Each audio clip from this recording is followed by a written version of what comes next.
Greetings and salutations. That's a bit wobbly, isn't it? Is that straighter? I'm not sure. Maybe. Greetings and salutations, and welcome to this review of a short story from Tanith Lee's Red as Blood. Look at that beautiful, beautiful cover. Don't you want to buy it? Don't you want to read it? Of course you do. So, this is the third story in the collection, and it is the second story in this collection, and it's the titular Red as Blood, Europe, the 14th Century, according to the subtitle. And it's possible that the black and white illustration as the cover art of this gorgeous store is, and probably done by Tanith Lee, is possibly relating to this story. Alternatively, to confuse the issue, the beautiful black and white at the end of this story might also be related, though I think it's more likely to be the first one. So Red as Blood is a very clear retelling of the Snow White and the Seven Dwarves story, except for a few minor details such as no dwarves. There are 7 trees, 7 very, very sinister trees, but no dwarves. And there's no singing animals, and Snow White doesn't do a pretty little dance. Well, she does the cleaning. In fact, there is no Snow White. There's a princess named Bianca. Now, this story has been out, I believe, for a while. So it's Tanith Lee, nowhere near the acknowledgement and the recognition that this author deserves, except from my very small channel and Robin over in Elspace's small channel. We're big on her, but she just doesn't get the recognition she deserves. And I kind of get it. She is tricky. She is unusual. She is not everyone's cup of tea. Red as Blood, I do believe, was Tanith Lee's first story published in Isaac Asimov's Fantasy and Science Fiction, the magazine of Fantasy and Science Fiction, in the July edition in 1979. I believe, allegedly, according to the internet. And it was quite startling to read. So yes, it's clear from the get-go that this is a retelling of Snow White and the Seven Dwarfs. Right from the start, it sends you off kilter, though. It starts off with the king and his queen, and the queen gives birth to a daughter but died just shortly after childbirth. And she was an odd character. We're told things about her, such as she never came to the window before dusk. She did not like the day. She had black hair, dressed in a crimson gown. She made a blood sacrifice of her own blood, not someone else's, to gift her daughter with certain traits. A hair black as mine, black as the wood of those warped and arcane trees, 7 of them, I do believe. Let her have skin like mine, white as the snow, and let her have my mouth red as blood. Now this is Bianca, and she very soon gets a stepmother known as the Witch Queen. But unlike your more modern day fairy tale, the Witch Queen, this evil stepmother, is considered by Bianca evil, but the modern reader has got doubts about that. The Queen does things like try to give her a crucifix as a present, a beautiful filigree crucifix, and Bianca runs screaming to her father, saying that her evil stepmother is trying to do horrible things to her. The Queen wants to have her confirmed. No go. There is still a talking mirror, which seems very witchery and sorcerous, but at the same time, the Queen, the stepmother, is portrayed as very strongly Christian, and it's quite obvious that Bianca and her natural mother were not far from it. So, we probably all know Snow White by the Brothers Grimm, but this is definitely a grimmer fairy tale. The Queen knows there's something wrong with Bianca for all that she's beautiful and beloved by her father and all the rest of it. And she keeps trying to find a way to remedy it. And we keep getting these what's the word I'm looking for? We keep getting these images of the malevolent element of Bianca. So the Witch Queen's stepmother's mirror, mirror on the wall, which she talks to in Latin, so you may need Google Translate for that, or you may just be able to figure it out. I don't know. She will talk to the mirror, and the mirror will say that it sees everyone in the land except Bianca. We keep getting these little concerning elements. And while Tanith Lee never uses the V word, we're starting to think, the modern reader is starting to think vampire. At one point, the queen contacts a huntsman and she gets him to take Bianca out into the forest and cut her throat. But Bianca sees through this and she casts a glamour on the huntsman so that he thinks he's looking at the queen who has been testing him, and then Bianca probably drinks his blood.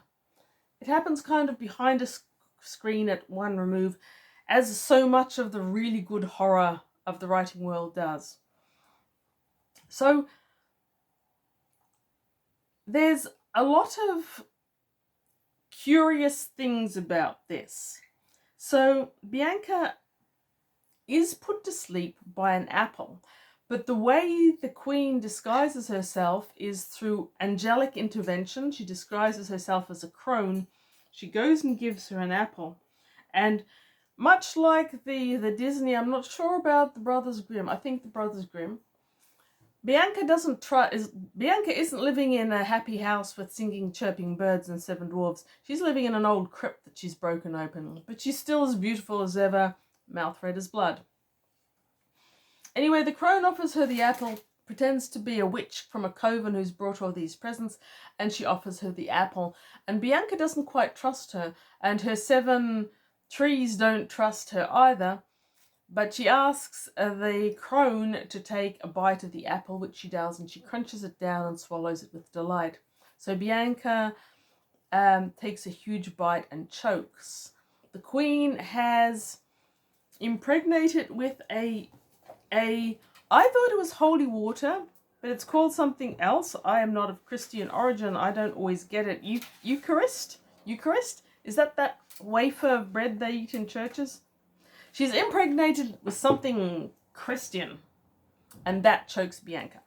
Now, Bianca falls to the ground, and this Eucharist, holy water, whatever it is, and her in combination raises smoke, which creates a sort of tomb. So she is entombed, but she's not entombed in any beautiful glass tomb made by dwarves. No, it sort of forms around her like a sort of chrysalid.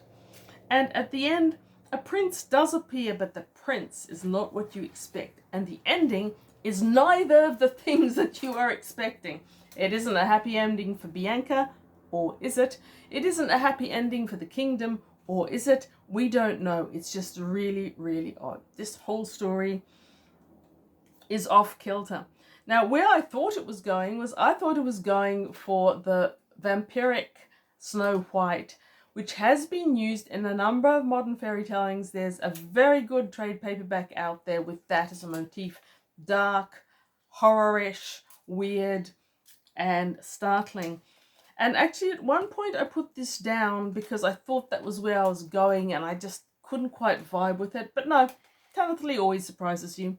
This takes it in a completely new destination. Now, Lee isn't just trying to do what a lot of people these days do. What if we take a classic fairy tale, which is all sugary and childish, and we dress it up so it's horror? Some of those are good, some of them aren't. Some of them are deadly dull because they're trying so hard. No, Tanith Lee had a purpose to this, but I don't really know what it is.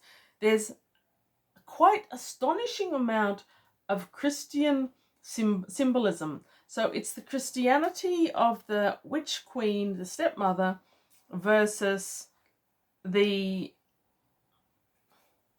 I'm gonna say, evil of Bianca and her mother.